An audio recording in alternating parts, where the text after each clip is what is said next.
이 시즌에 수능시험 잘 보게 달라는 기도회가 아니라 정말로 나라와 민족 세계 열강을 향한 전쟁과 평화를 원하는 기도를 제 생각엔 처음 하는 것 같다는 생각이 들어요. 평화는 하나님께 속해 있다. 하나님께서 우리의 기도를 들으시고 이 땅의 평화를 허락해 주실 줄로 믿습니다.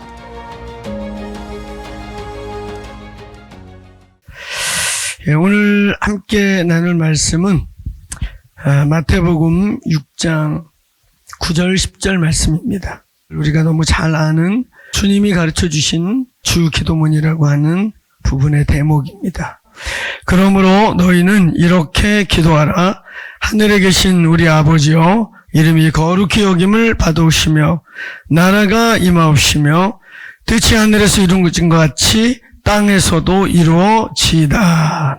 아멘. 오늘 40일 기도회를 시작하는 첫날이어서 제가 기도에 대한 말씀을 나누고자 합니다. 기도에 대한 말씀을 전하는 것이 저에게는 가장 큰 열정입니다. 기도에 대해서 관심이 제일 많아요. 그리고 기도에 대해서 연구하고 할수록 제가 느끼는 건 뭐냐면 기독교의 아주 중요한 진리들 중에 가장 오해되고 가장 잘 가르쳐지지 않고 정확하게 전달이 안 된 가장 큰 진리 중에 하나가 이 기도에 대한 가르침인 것입니다. 여러분, 우리의 신앙의 모든 것의 모델은 예수 그리스도이십니다. 그러면 오늘 우리의 위대한 스승이며 신앙의 모델이신 그분이 어떻게 살고 어떻게 생을 마감했는지를 보셔야 될 거 아니에요. 그분의 삶은요, 딱 세 가지를 하셨더라고요. 짬나면 기도하시고, 기도해서 하나님과 소통한 걸 갖고 복음 증거하시고, 그리고 이 두 가지 삶 속에 자기가 불러낸 제자들에게 해석해주고 설명해주며 그들에게 방향 제시하는 제자 훈련하고. 저는 그 예수님이 광야 금식한 곳을 서너 번 가봤는데요. 갈 때마다 어떻게 여기서 40일 금식을 했을까? 뜨거울 때는 낮에 막 40도, 45도까지 뜨겁고 갑자기 해 떨어지면 일교차가 막 20도 가까이 돼서 뼛속까지 찬바람이 스며들 것 같은 그 광야의 찬 추위. 거기서 금식을 하면, 금식을 해본 분들 알겠지만 금식을 하면 몸에 기운이 더 떨어지거든요. 아니 어디 피할 곳 하나 없는 이 광야에서 40일 금식을 했다는 건 아예 목숨을 하나님 아버지께 의탁하고 아주 절대적 기도를 했다는 거예요. 이렇게 공생애를 출발하신 그분이 공생애를 마칠 때는 또 어떠했습니까? 의도적으로 제자들을 저 산 밑에다 놔두고 그 중에 우두머리 될 세 제자를 따로 불러다가 돌 하나 던질 거리에 옆에다 놓고 기도를 하셨는데 얼마나 진지하게 하셨는지 직업이 의사였던 누가는 아주 디테일하게 누가복음 22장 39절부터 뭐라고 썼습니까? 예수께서 기도하시는데 힘쓰고 애써 기도하니 그 땀이 흐르는 피 같았더라.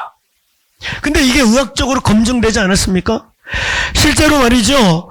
예수님이 그때 했던 그 겟세마네 동산의 기도는 엘리야 기도라고 해서 다리와 다리 사이에 머리를 쭉 박고 여인이 아이를 해산하듯이 힘을 주면서 진통하면서 그냥 씨름하며 기도했더니 의학적으로 말이죠.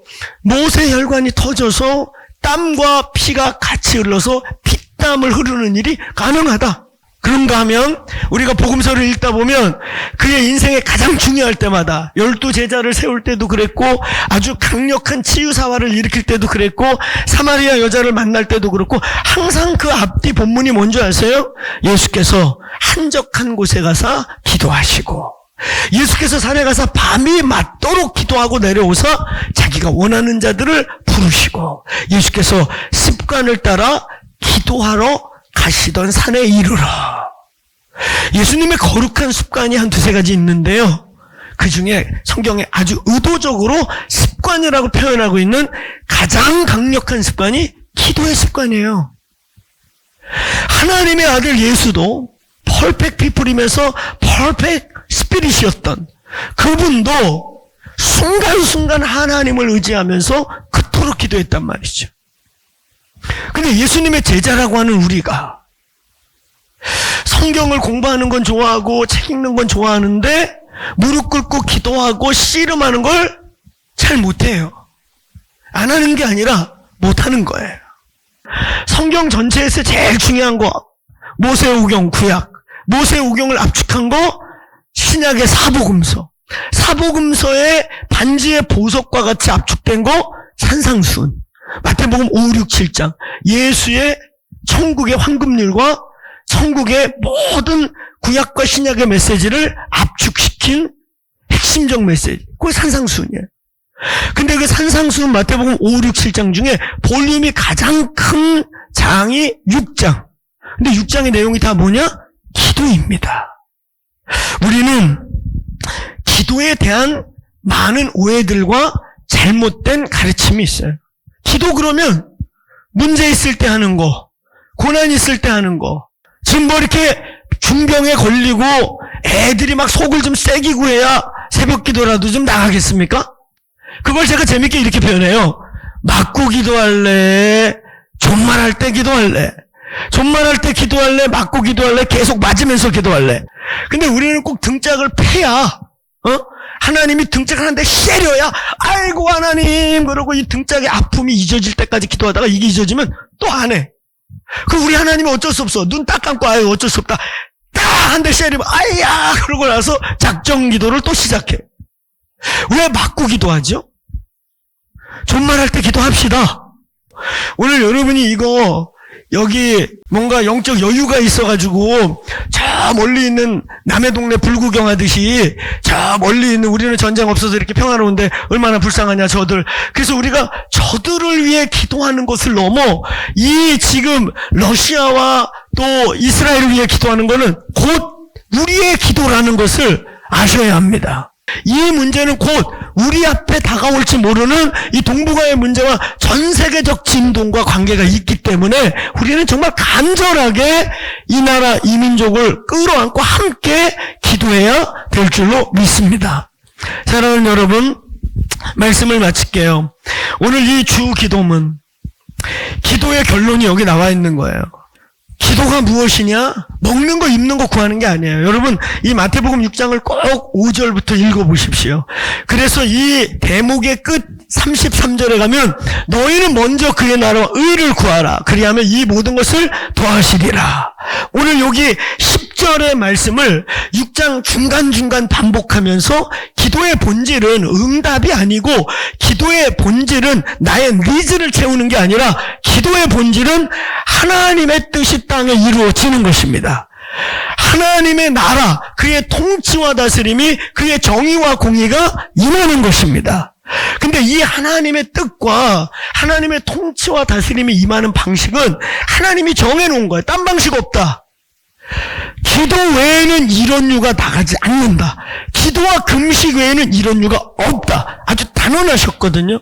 왜 역사 속에 기도할 때 역사가 바뀌고 기도할 때 인생이 변화되고 기도할 때 부흥이 일어나고 기도할 때 민족과 국가의 운명이 바뀌는 일이 왜 일어나냐? 하나님이 개입할 수 있는 유일한 천국 열쇠가 only way, 딴 길이 없어요.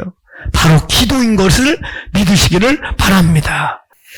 지금부터 딱 1분만 오늘 하나님 이 제목대로, 그리고 하나님 정말 저 DMZ 여기서 얼마나 가깝습니까? 저 철책을 우리 누구도 무너뜨릴 수 없습니다. 하나님 이 나라에 개입하여 주옵소서. 하나님 이 개펀스에 찾아와 주옵소서. 하나님은 우리의 도시, 우리의 국가, 우리의 마을에 초대받기를 원하세요. 아시겠습니까?